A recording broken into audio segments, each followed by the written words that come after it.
So I'm going to start the interview, and I started by introducing ourselves. Okay. So I'm Rachel Woody, and I'm here with Mary Reinke, and it's June 17th? June 17th. 17th, yeah, it is 17th. So when we sat down, you were telling me about the two gentlemen that started Honeywood. Would you like to start there? Yeah, one was Ron Honeyman. He owned the Honeyman Hardware. And then John Wood was in the other part of the business, so they coined the two together. So, and people bought stock in the company. So there were a lot of people in the local area that had stock on it. So, but it was completely different in those days, and we used redwood tanks, but now they're all stainless steel. See, but the redwood tanks, we made better fruit and berry wines because they have a chance to breathe. Because they always called me the Dutch cleanser girl, because every time I went by a tank, it would drip, you know. And I'd get the mop and pick up the stuff on the floor, and they'd move the mop bucket around for me. So they nicknamed me the Dutch cleanser girl. So everything was done according to oil. But it was a great experience, and I did a lot of, dealt with a lot of wholesalers like Fred Meyers, you know, people like that. So. But when I got out of it, it's because I saw other things I like to do. I started, I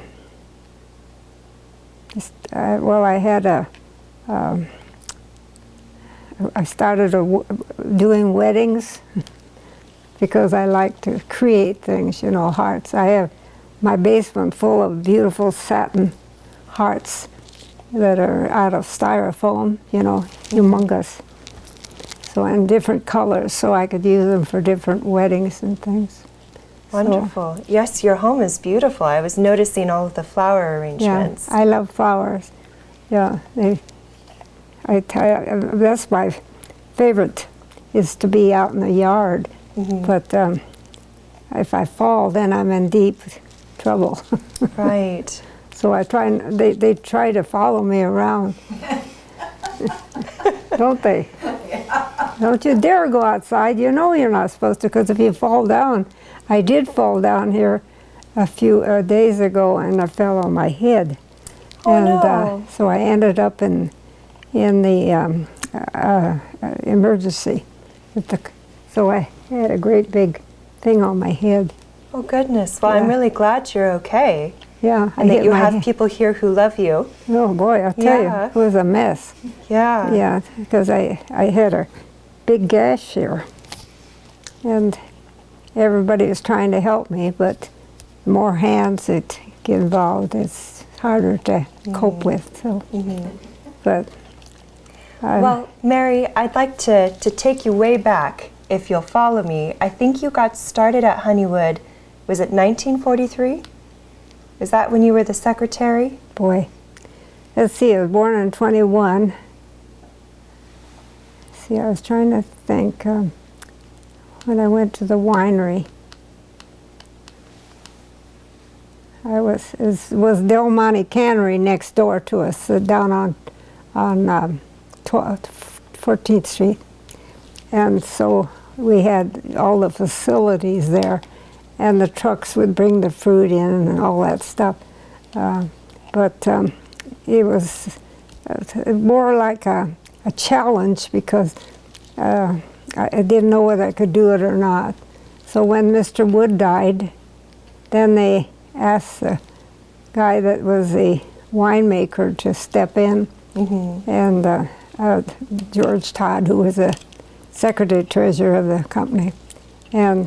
But he found that he'd rather work with the makings of it than with the publicity and that type of, you know, some people are more inclined to deal with the public. And we didn't have wine tasting rooms there either, but I did get the the wine tasting room put in with early Americans in the pictures. And then I also, then we moved again. We had to move because of that 14th Street. They moved it over to Hood. So, but there's so much information that I'm probably pushing it a little too hard on one end. So, but I've done a lot of things since then too. The history that I've heard, we've heard some great stories about you. And one of the things I think that we really love is that you are a woman in the wine industry at such an early time, and Honeywood is the oldest commercially operated winery in Oregon. So I'd love to hear any stories you have from what it was like to be a woman in that position back then. Well, I was pretty well respected because I was small, but I was feisty, and so it didn't take me long to learn everything there was in there with Mr. Wood, because he was do this way and no other way, you know. So I did a lot of the basics from Mr. Wood. So, and he was very protective of me there. So, in fact, he got so protective that he'd make me take letters after working hours. You know, he says, I've got to dictate another letter. And I always thought he had all day to do that. What did he? And my husband was upset. But that's okay. Those are all things you can laugh about. So, but I've learned a lot since then. Was it daunting at all? Huh? Was it daunting, or were you nervous about taking on the winery? No. No? No. The garbage man was my best friend. He emptied the sub bin, and he'd always, in fact, Bill Slitt was the owner of the sanitary service, and he said, you know, that Al doesn't seem to get things done very much. He didn't know the girl was right in the front seat with him, his girlfriend. So yeah, I didn't say a word, but he checked up and found it. He saw him come in with the truck and the woman in the front seat. So I didn't tell him. Silence was golden. Right. There's so many things that happen. I couldn't even begin to tell you the things that have happened in my lifetime. But it's been a busy life. From what I've heard is you were very involved in not just the winemaking process, but also the marketing. Yeah. And marketing at that time, it seemed what you were doing was pretty innovative. Yeah. Yeah, that's the hardest part. Yeah, trying to sell a product and trying to get the government to move with you. It is hard. But it all worked out. And like we say, we got a lot of publicity because we were the only commercial winery in the state. They had a lot of little farmers' wineries, but they weren't worth a hoot because they didn't follow the rules. And the government doesn't waste money on people that aren't affected by it. So, but yeah, I've had a lot of experience, but I kind of hate to elaborate because when you get old, you don't remember everything. I think that's true no matter what age. Senility steps in. I was trying to think of what else I could talk about. Well, Mary, what about when Dawn came down there and helped you? What about when Dawn came and helped you at the winery? What about that? What'd she say? When Dawn came to help you at the winery? Yeah. What was there a story about that? Well, she told me, I don't remember exactly, but he did come down and help. Maybe you could tell her about when Dawn helped you with the winery. You know, he'd come down there and didn't he test it or? What kinds of jobs did Don do when he came out to the winery? Well, Don was with the fire department, and so he had time, they worked so many hours and they're off so many hours. So he'd come down to the winery and run lab tests and determine how much alcohol and the temperature of the wines, because most of those tanks ran about 6,500 gallons. And so it kept somebody busy, and that means somebody had to work Saturdays and Sundays too. So, and they all became good at it. And my husband liked to be in the lab, made him feel important. So, but it's just quite a affair. But we didn't take it that seriously because it was kind of like a plaything. But you soon learned it's more than a plaything when you have to make all those individual things. And then when we got the wine tasting room, then we wanted to be able to sell it out of the tasting room too. So, and that was all done early American. So, and a gift shop. We sold gifts items, glassware, stuff like that. So we were on but California has so many wineries. That's not anything out of the ordinary, but for us it was. And there was a Ma Bender had one in Hood River.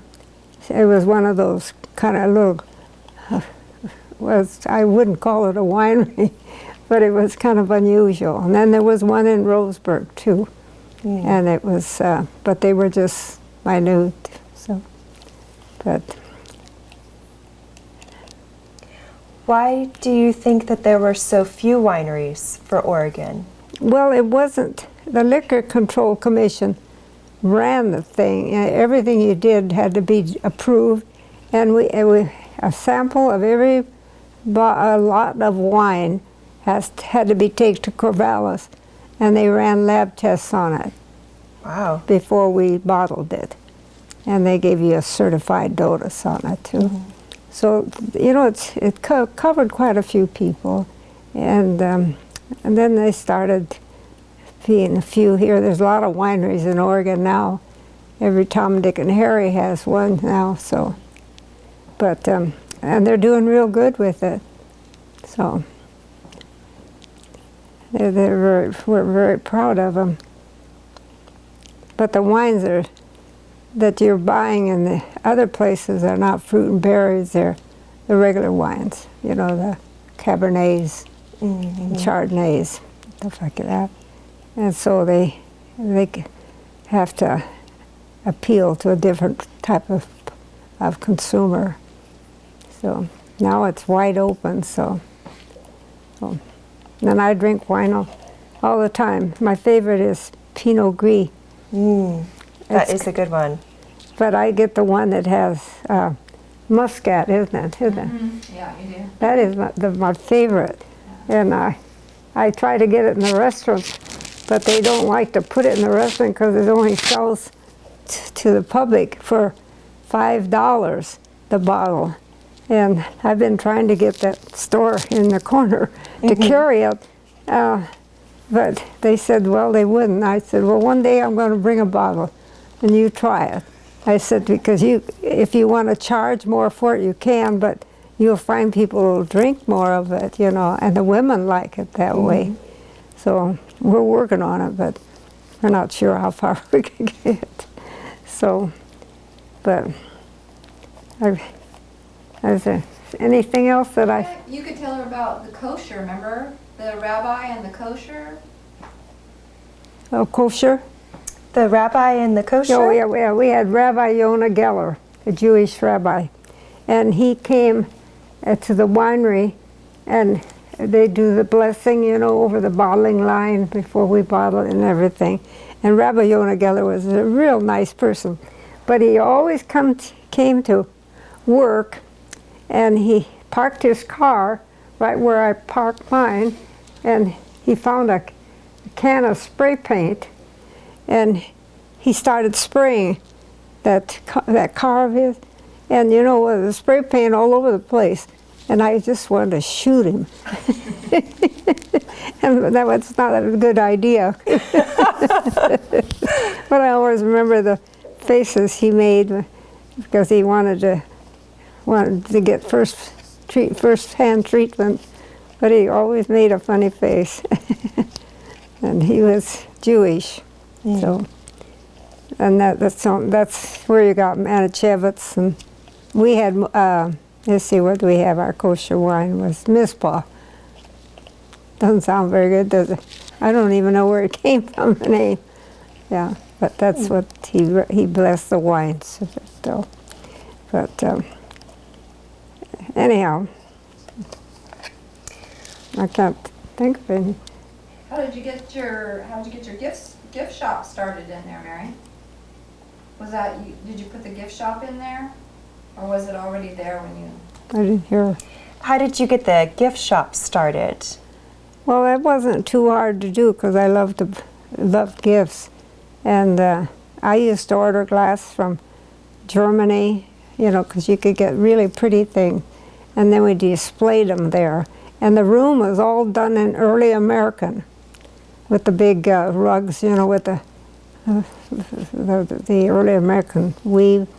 And then we had the bottoms of tanks, those redwood tanks. They're round, and we'd take the bottoms and then pin them, nail them on the wall, then put shelves, and then put glassware and things that people could buy when they came to the tasting room. So, and those things are all things that came eventually.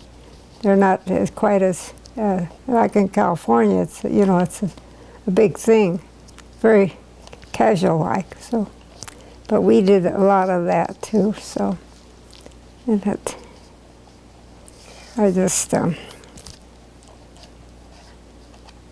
What were some of your favorite things to do at the winery? What did you really enjoy about it? Well, I love to give the tours because I knew everything about the tours, and I made them funny. You know, like they call me the Dutch cleanser girl because I was at a mop sitting alongside those tanks are beautiful and very pretty wood. Now, of course, they don't have them, but those were the things that really made it popular. And we could have, you know, open house. People could come in and buy things. And some of that glassware was like German. In fact, I still have some heavy goblets. Yeah, they don't use that big a goblet so much. It's one about like this with a long stem. You know, they don't take a whopping glass on it, and it works out lots better. So, but I just enjoy doing the business, and I felt like I had accomplished something. So, and there's a girl here in town that her name is Tay, and she took these tours on wines because she lives living in the Newburgh area where they have a lot of wine. And she learned all this stuff, so it made it real appealing for her. So she'd take these trips, and they always quoted people that were from bigger places, you know. And so finally I called our representative, and I said, you know, ours are just as important, and you can surely give her the credit. They called her Tay, and let her be known for what she's doing, because she's going even beyond it and going to school and classes. And so we got that going, and Jackie Winters helped us with that. So, but you know, they put so much emphasis on the little ones, then the big ones get all the credit, you know. But it did work out really good. So now they got, she's all over working. Her name is Taylor. So, but trying to think what else I could say. Earlier, you were telling me about the wine bottles. They're very unique. Could you tell me more about the wine bottle shape, and did you choose those wine bottles? Wine bottle? The unique the fruit shape. And berry? Yes. Well, yes, we did, because we've got it from Aaron Ocean's glass company. He has a warehouse company, and he ordered those. And you know, basically, they're nice because when you put them in the refrigerator, they're square, and then they don't take as much room, waste space. So, that's the reason why we put emphasis on that one too. So, but it's come along, and they've done a lot of things with it. So, and the Liquor Control Board, see, they still don't. You had to go by their ways. The rules were made, and this is the way you do it. And we took a test to Corvallis to run them at the university. So,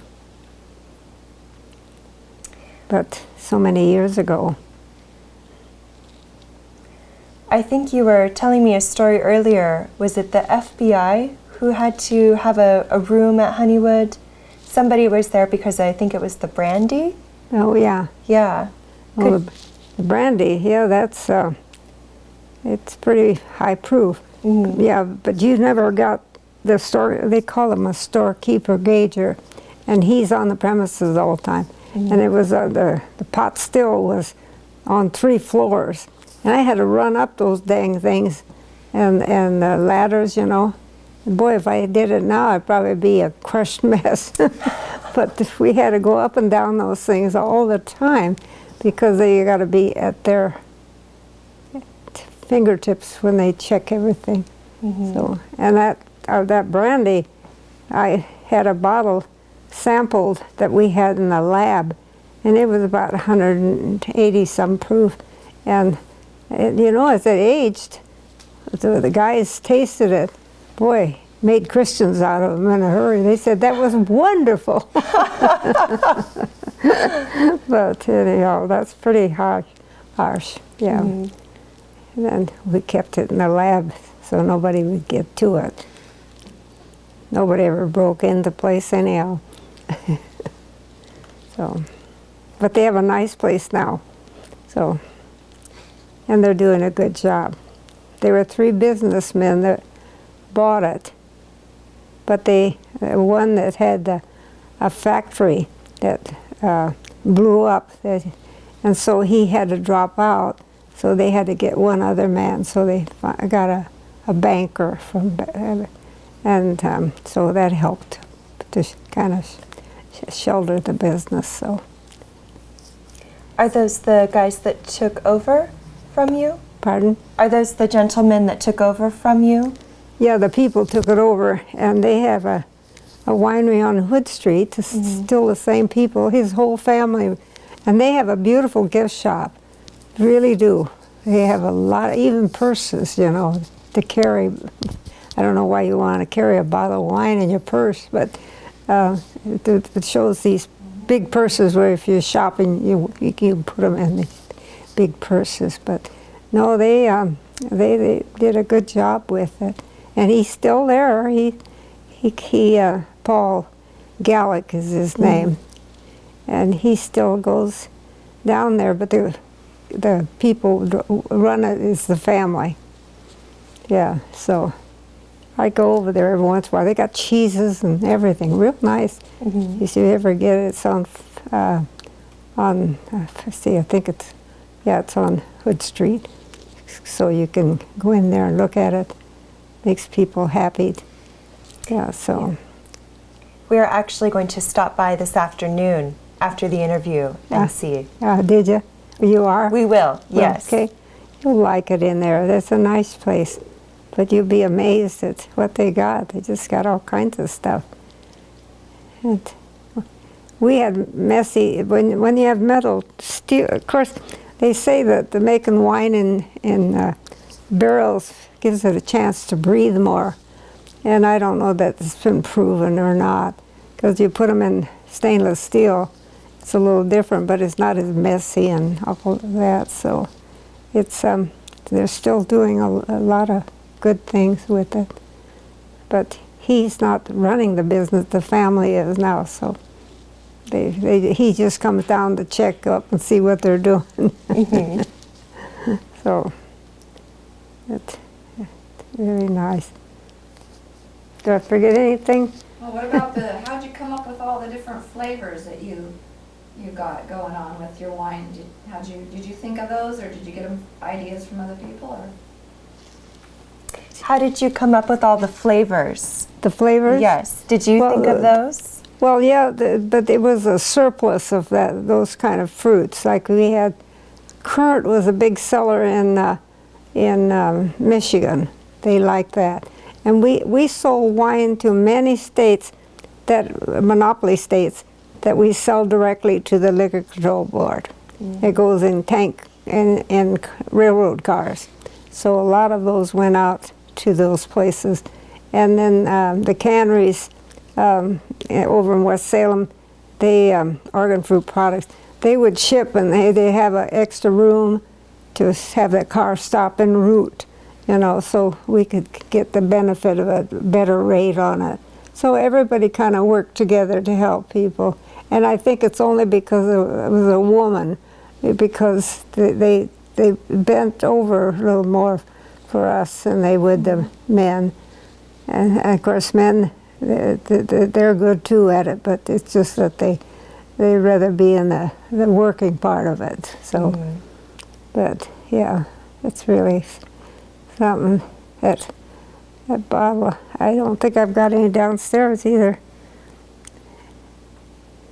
And we also imported some wines for people that liked, like my attorney, my CPA, and so whenever Meals on Wheels has a benefit to raise money, we usually get some kind of good wine that people will bid, silent auction. So the more money you get, the better off you are. So you learn all the kind of tricks of the trade and you go there. But I don't know whether I do them again or not, but they did work. So yeah, when I'm a mall bender, she was something. But it's a great experience, and they're all successful. And Oregon still has the liquor control stores. They're trying to get the liquor into the grocery stores, like they do in other places. But they haven't quite done it yet. But it would be nice if they would, because they could compete. Yeah. I'm told that you did lobbying against the Liquor Control Commission. Oh yeah.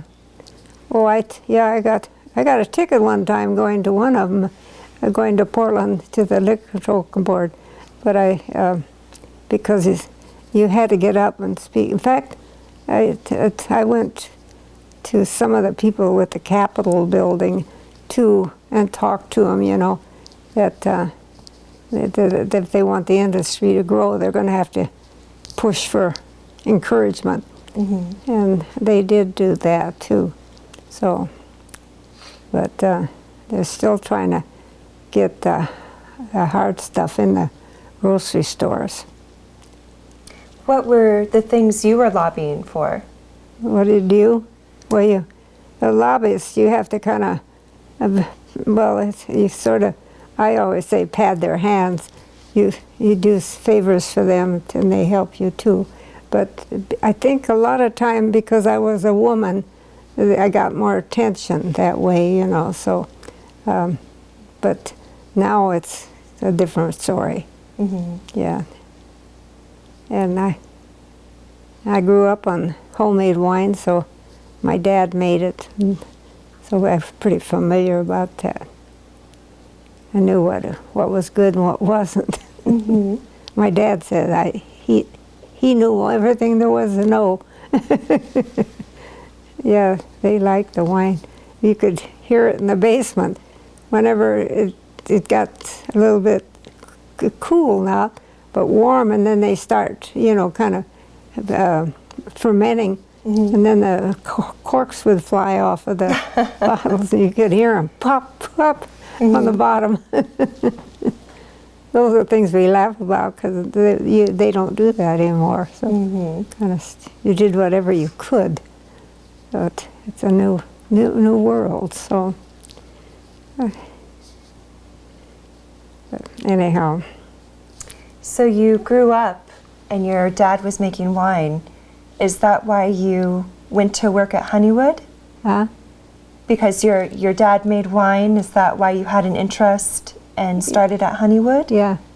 Well, yeah, my dad made them. He made it in the basement of our house. And he loved to, he'd get his boots on and, you know, and mash the grapes. Yeah. Don't do things that way now.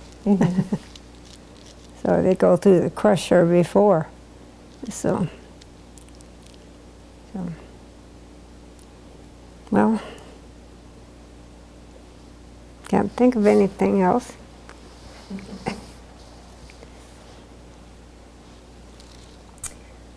What about your boarding school? Was the boarding school before you went from home to your to live in a boarding school? Do you remember that? I couldn't hear you, Cindy. Remember when you left home and went to a boarding school? Did you start the winery after that, Mary? Did you start the winery after you went to boarding school? After I went to Boarding school. Boarding. Did you go to boarding school? well, I went to no, I didn't. I stayed in a boarding school while I worked at what's the name of that? It used to be Myron Frank's, and it used to be an office building for the school district. Yeah, so yeah, those were things that we did there. But it's I stayed in a boarding house on 12th Street, and there was one that's a mailman, one was Jerry Kendall with a telephone company, and different ones, everyone, and I was the only woman on it, and I was dousing around to go to work because I applied for the job and they didn't call me, so I called and told them, I said, are you going to hire me or aren't you? Yeah, I guess you can come in, you know, very casually. I thought, such enthusiasm. But no, there's a lot of things that you can do on the winery that they have done since then. So, but I'm told you're quite a hostess. huh? That you love entertaining and having dinner parties. Oh yes, I love to entertain, don't I? She drags me in on it. Oh. Well, you can see my table there, and I love to create things like that. I think you pulled that into the winery. Yeah, but you know, when I got this age and I've had so many problems physically and maybe even mentally, but I find that that these things kind of keep you going. You know, gives you sort of a interest in it, and so I try to keep around with it and keep it going. But there's so many things you can do. Like I had wild pear because I can't cook very good with arthritis, and so I call the wild pear downtown, and I order the food, and they come out, they serve it, and bring the food with them. I just get the table set, and they get it all done, and the people are just happy when they clean up and take everything with them. No dishes around.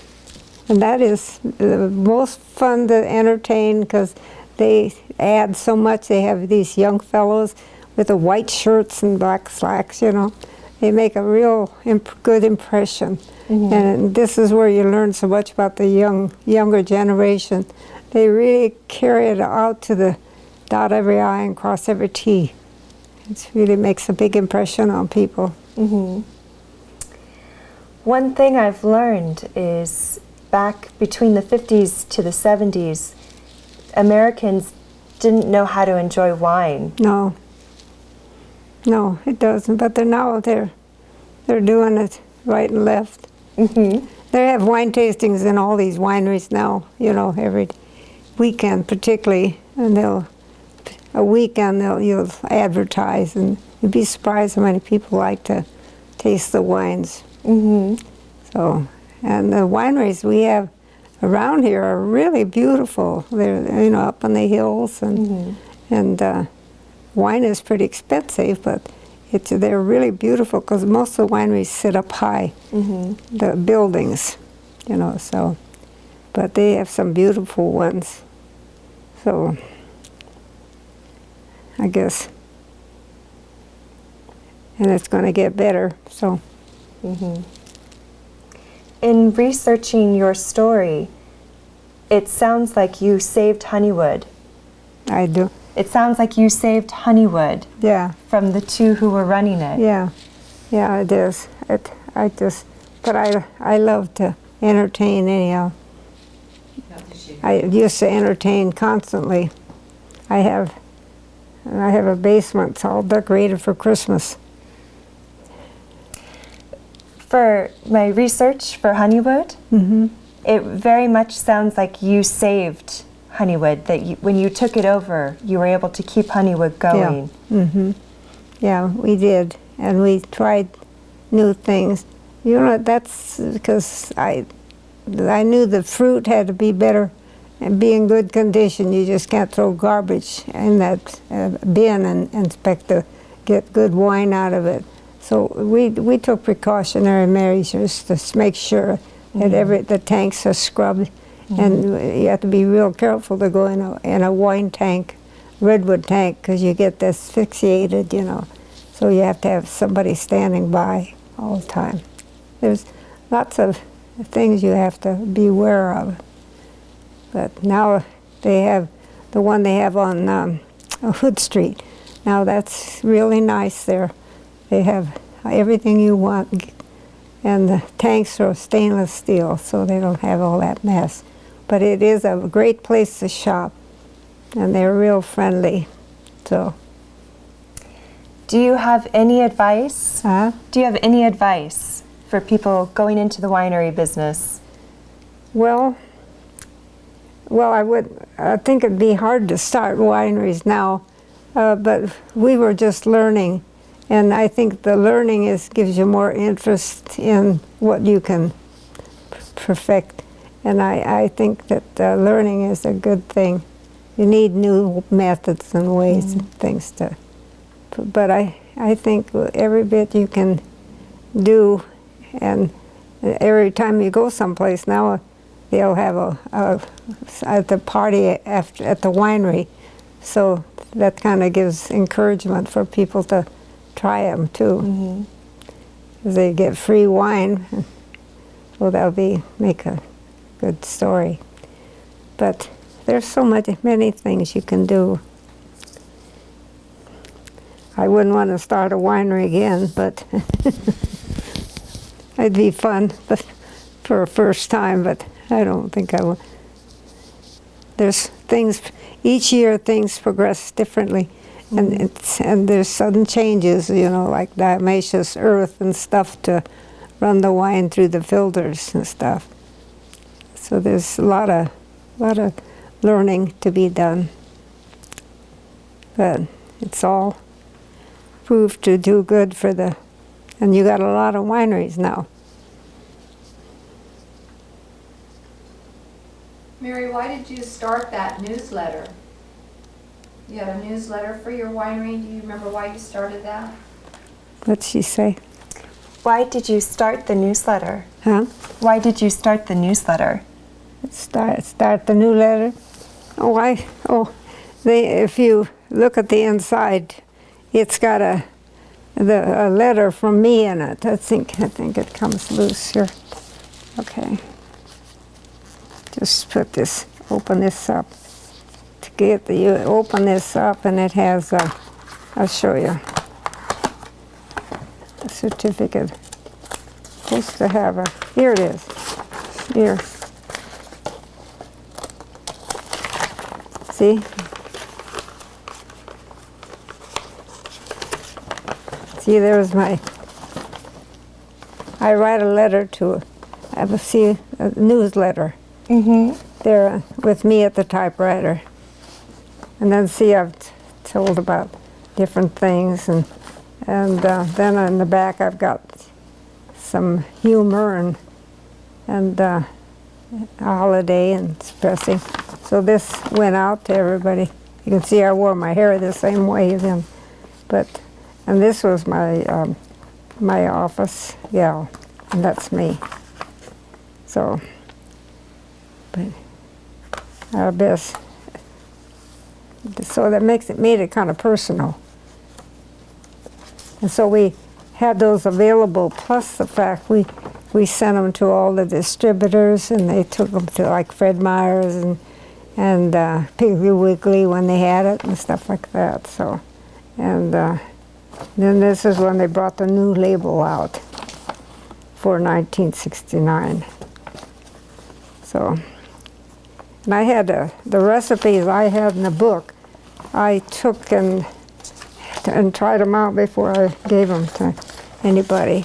I think the book it's got yeah, there's another book, there's a cookbook. Where is that one? Is that one book on the counter there?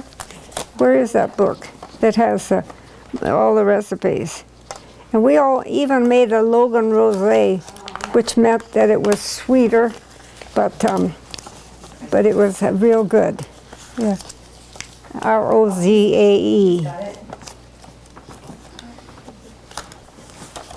Thank you. See, that's that book there, and it shows see how the recipes I have there, and all that. See, it shows the pictures of the bottling line, and these are sayings.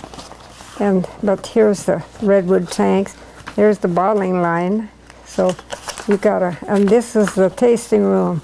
See, it looked like I see all braided rugs. These are the tanks, and this is our front office. So everything is in there. And see that there's that bottle. Hey, Honeywood Winery. That's what it looked like to start with. Yeah. Get that. I gotta put this back in there now. Oh, we can do that. Yeah, I have to put it back. Now that I got it out. Here, thank you, Mitra.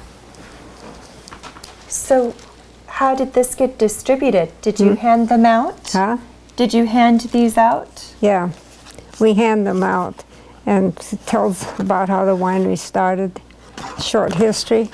And we found that it was good because Fred Meyer's still, once in a while, I hear from them, that little things they want to do.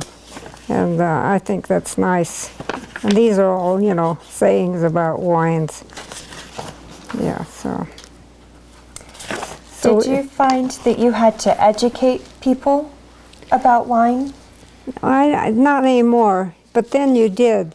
You had to. They tasted it. A sweet wine is heavier bodied too because it goes a lot of sugar in it. But the wines now, they don't do as much of that as they used to because people aren't really, oriented for too heavy sweet wines. And they have a lot of them. They call them aperitif. Yeah. So, but it's an industry. It's always going to be here. So, but they've commercialized by making a gift shop with it. So then people are coming in for things all the time.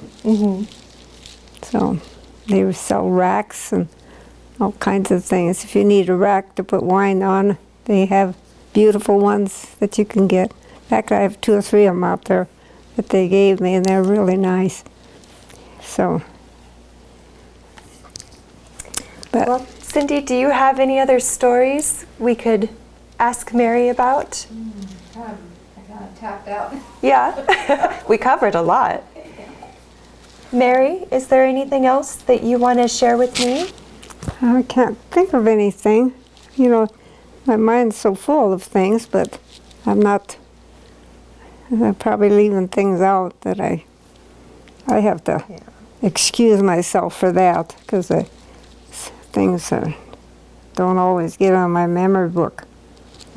Well, and we can always come back. If you think of things, just jot them down and we can come back again if you'd like us. Yeah, I'd like that, yeah. Well, thank you so much, Mary. We'll go ahead and stop the official recording so you can relax.